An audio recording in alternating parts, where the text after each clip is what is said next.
right. Yep, you're sharing screen. Floor is yours. Okay. All right. So I'm going to just kind of jump straight through to a set of principles that we're following, and then what we're trying to solve, and then the pieces, and then I'll show some code. Basically, our principles are at the high level of internet principles and W3C principles. So smart edges, simple code, it's a simple core. Connectivity is the key thing here. Complexity is a problem. Keep things simple.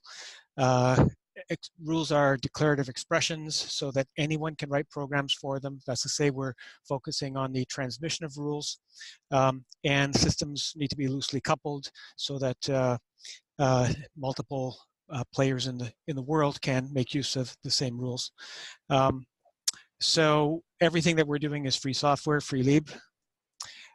We distinguish between a rule and an algorithm. The rule is repeated behavior by authority, agreement, or preference. An algorithm is a specific operational method invoked by a specific condition, returns a result, and then it terminates. We have some principles that we follow for accessible algorithms. They're declarative, they follow patterns, they're published, and they're simple. There's two key factors here. A rule is either in effect or it's not in effect. In effect is more a time and jurisdiction issue. Applicable is to the circumstances at a particular time. And for us, a rule is a message. So we're focused on how does a rule get from the owner of the rule to everybody who needs to use it, and how do they find it. So an internet of rules is exactly as intended like that. There's an API for whatever system we say buy and sell on the left here, but it's an API to any end user system. There's a set of facts in a package. It goes out to the cloud to find which rules are applicable and in effect and applicable.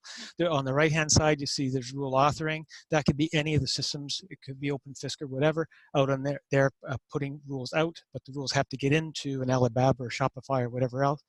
And then these facts are matched with rules. Those rules are delivered, and they report the findings. We do not inject the findings. We simply report the findings back. So there's three parts here. Lichen is an interface that works with any system. Interlibre is basically a rule search engine, and XAlgo is a specification for how rules can be shared across platforms. There's a few parts. I won't go into great details, but the key rule search engine is called Interlibre. Libre because it's both free and also it's a library. This is a shared distributed library. All of the messages are JSON notation, which then relates to XML. And so there's Universal Business Language for business documents, ISO 20022 for financial messages or whatever. And all of the rules can be maintained in environments such as Git. We're using Git. It could be any other system as well. The parts that are in orange here is the pieces that we're creating as free software components.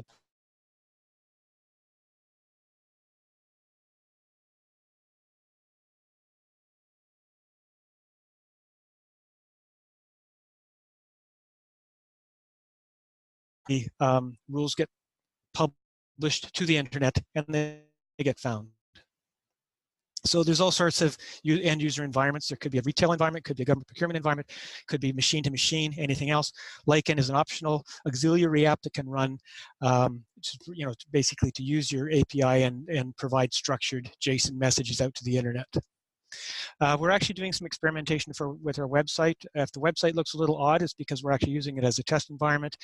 Just if you look at the numbers on the top of the screen, with 4 clicks, with 5 circles around, then 4, then 4, then 3, just as a test, that gives you 240 categories, because potentially there can be a lot of categories of rules that come back, and a regular search engine like say Google or something gives you a list with things at the top emphasized, but when there's rules, there could be multiple categories with similar significance. There's a set of words that are used in XAlgo so that we can easily transmit rules from platform to platform. That's details. I'll just very quickly show some sample rules. So there's a Quebec government rule for gas tax reduction, a collective agreement rule, a stamp duty rule of Singapore.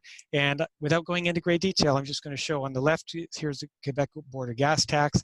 You'll see an ISIC code, that's International Standard Industrial Classification Code for gas, or, sorry, that's a retail gas station.